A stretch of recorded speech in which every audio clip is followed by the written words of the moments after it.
Guys, gabi kayo guys. Guys, ito naman kapilan. Para sa labat. Sa labat. Ito labas. Sa labat. Hindi sa labat. Anak ko naman ang luya. Pampaganda ng boses. Paano nakakapagpaganda ng boses? Eh, medyo may mantika nga. Ang daming antino eh. Oh, may paminta, yun. May pizza eh. Ano yan? May luya, bawang, kamatis. Sibuyas, meron pa ako. Dami. The best. Is the best. I'm always ready. Ever ready.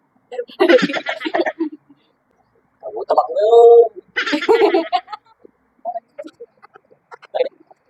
So, yung sa akin ay kinuha ko yung laham at sa kanya naman ay chicken. So, ayan ang pagkasarap lang ng ito ang solo ka lang. So, ganito ka lang yung solo. Yeah.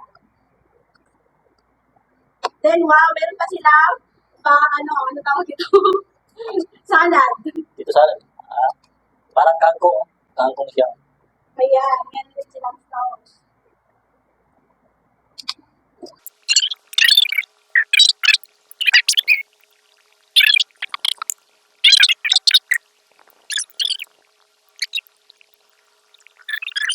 So, dito lang ito makahanap sa Rogan. Ganyan naman ito sa dahil yung mga tao.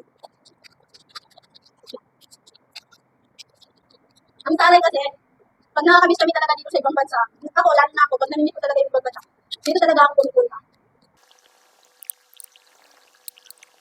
Feel ko, nasa Saudi ako eh.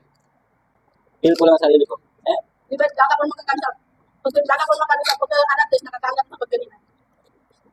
Di ba? So, meron silang sauce dito na parang yung kamatis na binablender with chili. Ito siya. Pero mahirapan na bebing ka sa ibang bansa kasi puro kulay doon. Hindi na ba? Okay na eh. Ano yan? Patatas man yun. Kahit na. Ay, ayaw na patatas. Ito, Pilipino, pwede pa.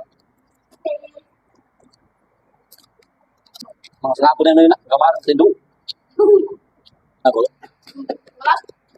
Ano kayo makasa? Ipagyan ko lang yan. Wala ka naman.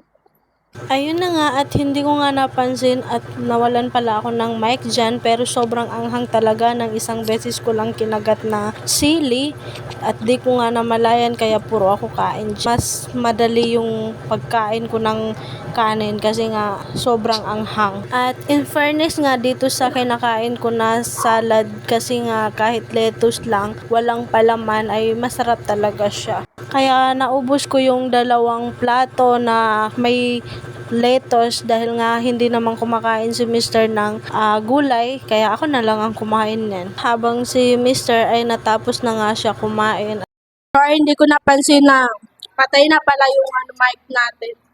Sa wakas natapos na nga ang aming kain. Ayan. So ito yung nasa looban pala niya. Meron din sila extra na tinitinda dyan na saging na yung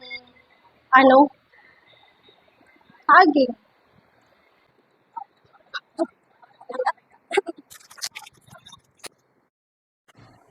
So, kung sino ang gustong pumunta dito, ay dito na lang ninyo makahanap sa Rogan.